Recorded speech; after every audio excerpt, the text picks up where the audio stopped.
Eestis elavad HIV-positiivsed kannatavad nii vaimse kui ka füüsilise diskrimineerimise all, selgus täna avaldatud uuringust. 300 uuringus osalenud Tallinna, Narva, Kohtla-Järve ja Tartu inimesest 42% on elanud teadmisega enda HIV-viirusest 5–9 aastat. Ligi veerand vastanutest on võidelnud viirusega rohkem kui 10 aastat. Nii pikka aega ebavõrdset kohtlemist taluda pole kerge, sest diskrimineerimise patust pole vastajate arvates päris prii keegi, isegi mitte meedikud. Võetakse verd, pannakse diagnoos ja mitte midagi ei seletata, ei anta piisavat informatsiooni. Igor on viirusekandja juba 18 aastat. Mees on õnneks nii tugev isiksus ja tal on ses mõttes vedanud, et omal nahal ta diskrimineerimist tundnud pole. Ka pole ta oma häda kellegi eest varjanud. Tuttavad keegi ei ole halvasti suhtunud ka selle pärast, kes on esimest korda kuulnud, et te olete nakatunud?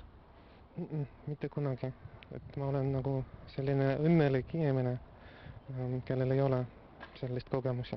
Paraku on selle vana Mardi tänava puumaja, kus AIDSi ennetuskeskus juba aastaid asub, seinte vahel olnud rohkem nuttu kui naeru, sest kõik viirusekandjad ei tunne nii turvaliselt nagu Igor. Diskrimineerimist toimub just tervishoiuasutustes ja need inimesed, kes peaksid aitama, nad diskrimineerivad ja stigmatiseerivad kõige rohkem.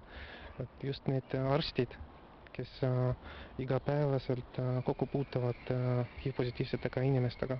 Ehkki AIDSi teemalisi kampaaniaid ja arutelusid on toimunud üsna palju, pole inimesed siiski kuigi altid viirusekandjatesse tolerantselt suhtuma.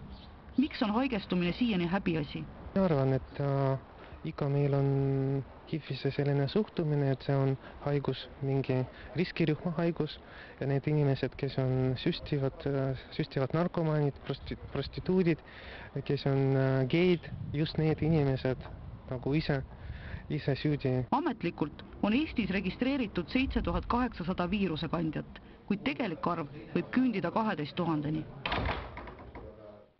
Probleemile tähelepanu tõmbamiseks on erinevaid viise ja seda teavad ka eelmise ürituse korraldajad. Viru keskuses korraldasid nad Eesti esimese flashmobi. 7 minutit kestnud tumma ürituse käigus näidati vastutulijatele kirjalikke solvanguid.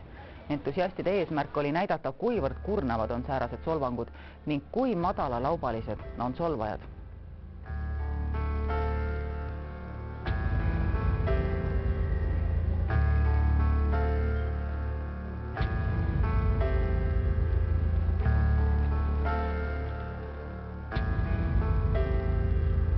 Õnnelik päev, ehk muutusin näeb, ootuste eel, olin õndsuse teel, elamishind, mis hellitas mind, on püüdnud paar päeva järjest vältida mind.